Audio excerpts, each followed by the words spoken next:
Earthquakes, volcanoes, hurricanes. In nature, there is chaos.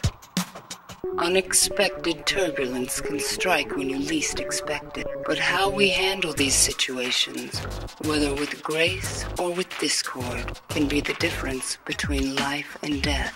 On a calm afternoon Sunday, August 9th, 2003, a small community was faced with the most disruptive predicament. This is their story. It was out of the blue, Sunday afternoon. He said, "It's Lou, there's trouble."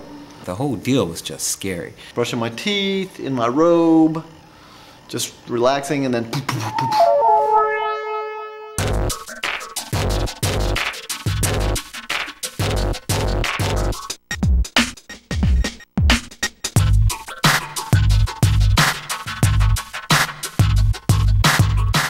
His head was inside of a mason jar. He was breathing really heavy. He could barely lift his head up. His body was very lethargic. he wasn't really moving. Sweaty, cold, fast heartbeat. He seemed bad. It didn't look good at all.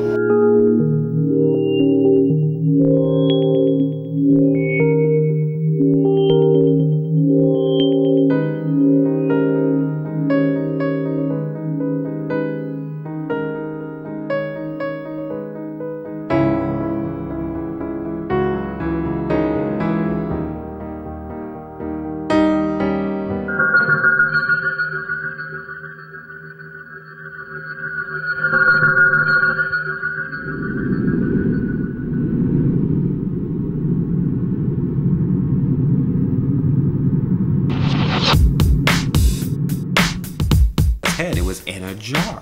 I picked him up, tried to calm him down a little bit by talking really nice to him, put him on the couch, and then I freaked out.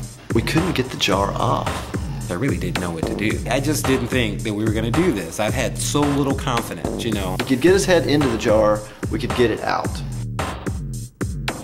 I think Bob first said, "Hey, let's lubricate his head." What a good idea. So we look around for something, some oil or something to make it a little slipperier. All right, so here we go. As I'm holding Lou and we're both trying to get the jar off, I guess Lou just finally could not stand this any longer. We were pulling hard, pretty hard, but I thought I was gonna get it.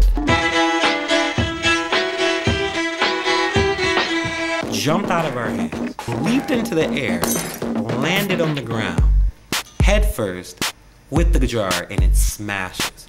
And that was really troublesome too, because it didn't break off of his neck, it broke around his neck. It basically ripped that Bob from, to get away from the glass. Really scratched and took off hard. He is gushing blood out of his hand. First I was worried about Bob, but when I saw this smash on the ground, my major fears went back to Lou, and oh my God, what is wrong with Lou? Lou scurries under the car, try to coax Lou to come out. He's really scared. You can see him bleeding on his face and all around. I'm really worried that he's majorly hurt. And I see shards of glass around his face, one right by his eye. And I realized that the ring, this very ring here, is still around his neck. This was the jar that was around his neck. So I reach under the car, try to, talk really nice, soft voice, get him to come a little closer. As soon as he got even near, I grab his body, pull him out, try to hold his head so he doesn't move around too much. Then I use the cloth to wrap that around so that it wasn't endangering his face or his body in any way or form. At that point, we realized he was okay, and our concerns went back to Bob. Cat scratch fever is something that's more than just the title of a song. It's a real risk, a medical risk. Thankfully, Bob did not develop that complication. He was really at risk of perhaps asphyxiation and death, something that would require some pretty quick thinking and clear thinking in order to try to remedy the situation.